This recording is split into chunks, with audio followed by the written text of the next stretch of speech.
ఆంధ్రప్రదేశ్ ముఖ్యమంత్రి జగన్మోహన్ రెడ్డి మీద రాళ్ళు విసిరి దాడి చేయటము, ఆయన కంటిపైన గాయం అవటము, ప్రథమ చికిత్స తర్వాత ఆయన మళ్ళీ ఇంకోసారి కేసనపల్లి దగ్గర కూడా చికిత్స చేశారు ఇప్పుడు.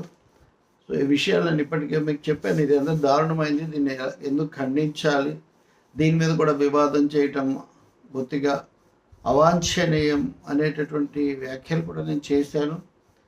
అప్పటికి ఇంకా నేను ప్రయాణంలో ఉన్నాను, దారిలో కారులో ఉంటూ చేశాను. చాలామంది కొద్ది సమయంలో దాన్ని ఎంతో ఆసక్తితో, అంతకుమించి ఆందోళనతో చూడటం గమనించినప్పుడు మరిన్ని వివరాలు మీతో పంచుకోవడం మంచిది అని భావిస్తున్నాను. అలాగే కొంతమంది నెగిటివ్గా వందల మంది సానుభూతి లేకపోతే ఖండన చేస్తూ ప్రజాస్వామ్యబద్ధంగా మాట్లాడినప్పటికీ కొద్దిమంది మటుకు ద్వేషంతో ఇష్టానుసారం కామెంట్స్ పెట్టారు. వాళ్ళని నేనేమి తర్వాత ఎప్పుడైనా నేను చర్చిస్తాను. ఇంకొక నేను చెప్పడానికి ఇప్పుడు సాధారణంగా ఈ సమయంలో చేసేది కాకపోయినా ఘటన అసాధారణమైంది, విపరీతమైంది. ఇంకొక ముఖ్య కారణం ఏంటంటే ఇంగ్లీష్ పత్రికల్లో Times of India, Deccan Herald, Indian Express, Hindustan Times అందరూ ఈ వార్త ఇచ్చారు. పీటీఐ కూడా ఇచ్చింది. కానీ తెలుగులో చాలా ప్రముఖ పత్రికలుగా ఉన్నవి ఒకదాని సైట్లోనేమో నాకు అసలు కనపడలేదు. ఇంకొక దాంట్లోనేమో ఇదేదో నటన అనే అర్థం వచ్చేటట్టుగా పెట్టారు. నేను ఆ ఫోటోషాప్ షాట్స్ కూడా తీశాను. అయితే నేను ఇప్పుడు ఆ పత్రికల పేరు చెప్పదలుచుకోలేదు. వెంటనే వైసీపీ వాళ్ళు ఎందుకు చెప్పడం లేదు, భయపడడం అది ఇది అంటారు. ఎవరికి భయపడాల్సిన అవసరం నాకేముంది? భయం ఏం కాదు, కానీ అంత ప్రాధాన్యత ఏం లేదు. వాటి పేర్లు అందరికీ తెలుసు, రేపొద్దున మీకు అర్థం అవుతుంది.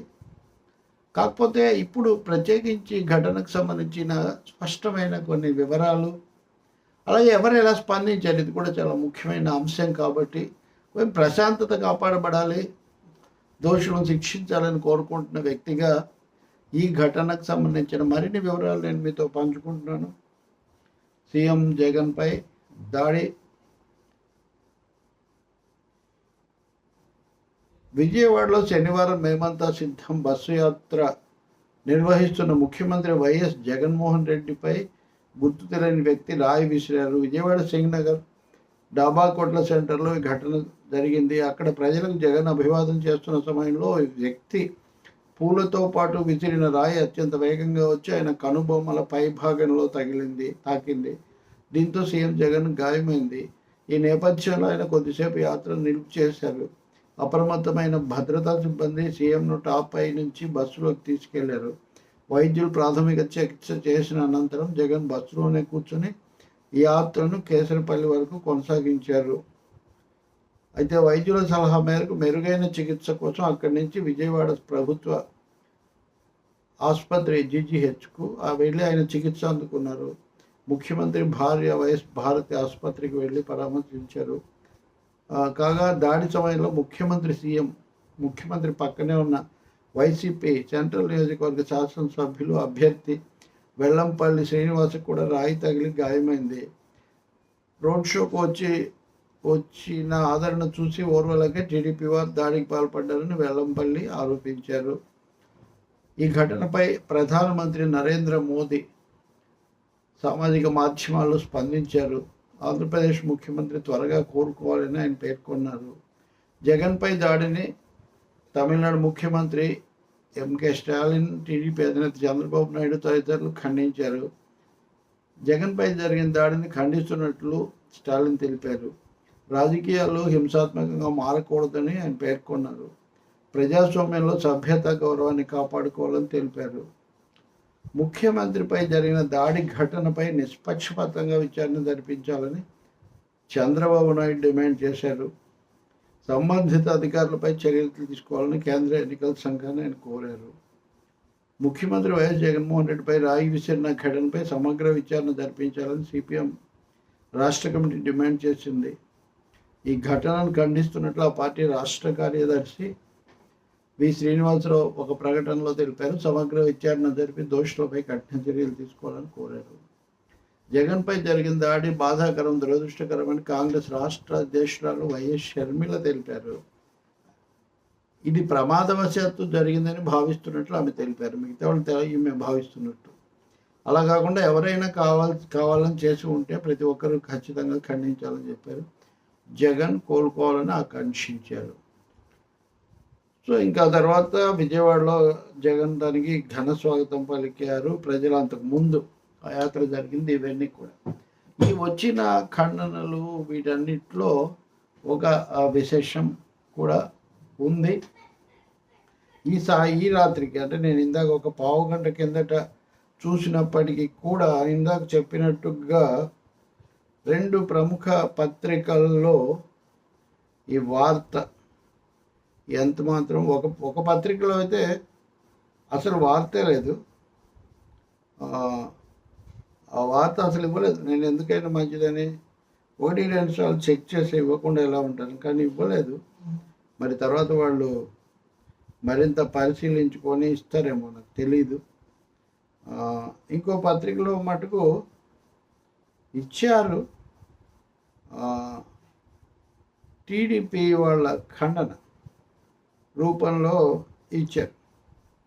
అంటే ఇదే మరొక కోడికత్తి ఘటన లాంటిది, కోడికత్తి కేసు లాంటిది, ఇదంతా ఒక నాటకం అనే పద్ధతిలో టీడీపీ వాళ్ళు కామెంట్ చేశారు అని వాళ్ళు ఒక 2 బొమ్మలు, జగన్ మొదట బాగానే ఉన్నాడు కానీ ఆ తర్వాత ఏదో కంటికి ఇదైనట్టుగా చేస్తున్నాడు అని 2 బొమ్మలు కూడా వేసి కమల్ హాసన్ లాగా ఇదంతా జరుగుతుంది, కోడికత్తి కమల్ హాసన్ అని అంటుంటారు వాళ్ళు.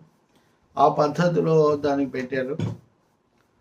సరే, సహజంగా సాక్షిలో ఇది ఆ పార్టీ నాయకులు వాళ్ళందరూ కూడా ఇదేదో టీడీపీ వాళ్ళు కక్షగట్టి చేశారని చెప్తున్నారు. అలా కొన్ని సైట్స్లో రాసిన ప్రకారం ఈ రాయి వచ్చి పడిన దగ్గర ఒక తెలుగుదేశం పార్టీ నాయకుడి కార్యాలయం ఉంది, ఆయన అనుమానిస్తున్నారని వాళ్ళు రాశారు. అంత సూటిగా వచ్చి రాయి తగిలింది అంటే అది మామూలుగా వచ్చి ఉండదు, క్యాట్పుల్ ప్రయోగించి విసిరి ఉండాలి, అందుకే తగిలింది అని. అంటే అదే సమయంలో అది కనుక బలంగా వచ్చి తగిలి ఉంటే ఏమయ్యేది, కంటికి పైన కాకుండా కింద తగిలి ఉంటే ఏమైండేది, ఇలాంటి సందేహాలు కూడా వ్యక్తమయ్యాయి. ఏదైనా ఇది ఆందోళనకరమైన అంశం తప్ప అవహేళన చేయాల్సిన అంశం మటు కాదు.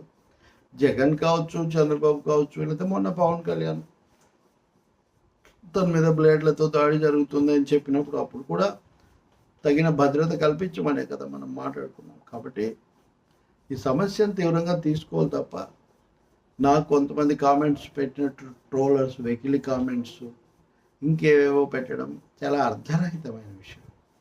ఏ నాయకుడైనా సరే, అసలు ఆ మామూలు వ్యక్తులైనా సరే ఇలాంటి ఘటనలు, దాడులు, దౌర్జన్యాలు, హింసలు అవి మంచిది కాదు. ఇప్పుడు అది జరగలేదా, ఇది జరగలేదా కొంతమంది ఏదో చెప్తుంటారు. ఇప్పుడు ఏం చేయాలి, ఖండించాలి. గతంలో జరిగిన వాటి మీద ఏదైనా ఉంటే చేయొచ్చు. గతంలో ఏదో జరిగింది కాబట్టి ఇప్పుడు ఇది జరగాలని చెప్పటం కానీ. ఇంకోటి, కరెంట్ పోయింది. కరెంట్ తరచూ పోతుంది, ఎందుకు పోతుందో విజయవాడలో మాత్రమే పోతుంది, పరిశీలించాలని కూడా వైసీపీ నాయకులు ఎవరో అడిగారు. మరి వాళ్ళే అధికారంలో ఉన్నారు కదా, ఇలా ఎందుకు జరుగుతుందో మనం చూడాలి. పోలీస్ అధికారులు ఈ ఘటనను చాలా తీవ్రంగా ఖండించారు. ఖండించడం అంటే తీవ్రంగా తీసుకున్నారు వాళ్ళు అని కూడా చెప్తున్నారు. ఈ ఘటన జరిగిన వెంటనే నేను ఇంతకుముందు వీడియో చేసినప్పుడు ఉన్న రియాక్షన్స్ అవి చూస్తే కనుక ఒక విధంగా ఉండేవి. కానీ ఇప్పుడు ప్రధాని మోదీతో సహా ఖండించారు కాబట్టి కేటీఆర్ కూడా అన్నారు, జగన్ అన్న జాగ్రత్తగా ఉండరు, ఇట్లాంటివి చాలా వస్తుంటాయి. ఈ ఖండనాల తర్వాత కొంచెం ఎన్డీఏకు సంబంధించిన పార్టీలు కొంచెం టోన్ మారినట్టుగా మనకు కనిపిస్తుంది. అది మంచిదే. రెండో వైపున వైసీపీ వాళ్ళేమో అన్ని పార్టీలను కలిపి తిట్టడం కూడా బాగాలేదు. ఎందుకంటే చాలామంది ఖండిస్తూ ఉన్నారు దీన్ని. అందరినీ శత్రువులను చేసుకోవడం ఎవరికి మంచిది కాదు ప్రజాస్వామ్యంలో. అలాగే అందరూ ఇప్పుడు ఇది కావాలని చేసింది అంటే కత్తితోనో లేకపోతే ఇంకోటి ఏదైనా కావాలనో చేయించుకున్నారంటే అదొక ఆరోపణ. కానీ రాయి విసరడం, కింద నుంచి రాళ్ళు విసిరి ఆ రాయి ఎక్కడ తగులుతుందో ఎవరు చెప్పగలడు, ఏ రాయి ఎంత విసురుతారో. కాబట్టి కనీసం మెదడు ఉన్న వాళ్ళు ఎవరు తాముగా రాళ్ళతో కొట్టించుకోరు, అది కూడా అంతమంది ఉన్న బస్సులోకి. కాబట్టి ఆరోపణ చేయొచ్చు, అనుమానించవచ్చు, కానీ మరి అది కొంచెమన్నా అర్థంగా కలిగి ఉండాలి. అర్ధరహితంగా ఉంటే అది నవ్వుల పాలవుతుంది. దానివల్ల వచ్చే ఉపయోగం లేదు. అలాగే మీడియా కూడా ముఖ్యమంత్రి మీద దాడి జరిగింది, రక్తం కారింది, ఆసుపత్రి, వైద్యులు, అది ఇది అంటే దాని గురించి కనీసమైన వార్త ఇవ్వకుండా ఇంత న్యూస్ నెట్వర్కింగ్ ఇవన్నీ ఉన్న సంస్థలు ఈవేళ ఇంగ్లీష్ పత్రికలు కూడా ఇచ్చినప్పటికీ ఇంకా ఇవ్వడం లేదంటే దాన్ని ఎలా రాయాలో చాలా కసరత్తు చేయాలన్నమాట. వాళ్ళు చేయొచ్చు, ఎవరిష్టం వాళ్ళది, ఇవ్వకుండా కూడా ఉండొచ్చు. ప్రేక్షకులు పాఠకులు కూడా వాళ్ళకి తోచింది వాళ్ళు అనుకుంటారు. కానీ సిచ్యువేషన్ మటుకు ఇది నేను చెప్తుంది ఆధారం లేకుండా అయితే చెప్పట్లేదు. నా దగ్గర వాటి తాలూకు ఫోటోలు, టైమింగ్స్, ఆ సమయంలో ఏముంది అవన్నీ కూడా నమోదై ఉన్నాయి. కానీ మీడియా మీద గౌరవంతోనూ, రెండవది వాళ్ళు రాయకపోవడానికి మరీ శృతి మించిన ప్రాధాన్యత ఇవ్వనవసరం లేదనే ఉద్దేశంతో నేను మీ పేర్లు చెప్పట్లేదు. కానీ పరిస్థితి బాగాలేదు. వ్యతిరేకించండి, పోరాడండి, ఓడించండి, గెలిపించండి, అభిమానించండి, వ్యతిరేకించండి, అంతా ఎవరిష్టం వాడది. కానీ కొన్ని కనీసమైన ప్రజా జీవిత అలాగే మీడియా వృత్తి ప్రమాణాలు పాటించాల్సిన బాధ్యత మటుకు అందరి మీద ఉంది. అలాగే ఎవరో ఆ పార్టీ కాదు, ఆ నాయకుడు, ఆ ముఖ్యమంత్రి లెక్కలు కాదు, ఈ నాయకుడు కాదు, ఇట్లా భావించడం కూడా ఎవరికి మేలు చేయదు. రేపు ఈరోజు ఇది, రేపు ఇంకొకటి కూడా కావచ్చు. ప్రమాదవశాత్తు జరిగిందని షర్మిల భావించటం మటుకు ప్రమాదవశాత్తు రాళ్ళు వచ్చి తగలవు, పైనుంచి పడతాయి, అప్పుడు ప్రమాదం అనుకోవచ్చు. కానీ ఇది ప్రమాదవశాత్తులా లేదు, తప్పకుండా ఈ రాళ్ళు విసిరారు. ఎవరు ఎందుకు విసిరారు దర్యాప్తు చేసి నిజాలు నిగ్గు తేల్చాల్సిన అవసరం ఉంటుంది. ఇంకోటి దీని ఆధారంగా చేసుకొని ఉద్రిక్తత పెంచడానికి, భద్రత పెంచాలి కానీ ఉద్రిక్తత అయితే పెంచుకోకూడదు. నేను ఇంతకుముందు కూడా చెప్పాను, విజయవాడలో గతంలో జరిగిన ఘటనలు, స్పందనలు చాలా చెరిగిపోని గాయాలుగా అలా మిగిలినాయి. అలాంటివి మళ్ళీ పునరావృతం కాకూడదు. ఇంక ఇది అంతకు మించి ఈ సమయంలో దీన్ని ఇంకా రేపు వివరాలు కూడా వస్తాయి కాబట్టి మనం దాని తర్వాత తీసుకున్నాం. ఖండించటం ఖాయం, ఖండించాలన్న దాంట్లో రెండో అభిప్రాయం లేదు. ఇలాంటివి మంచిది కాదంటలో రెండో అభిప్రాయం లేదు. మళ్ళీ జరగనివ్వకూడదు, దోషులను శిక్షించాలి, దీన్ని అపహాస్యం చేయడం కూడా సరికాదు. ఈ అంశాలు మటుకు నేను చెప్పదలుచుకున్నాను.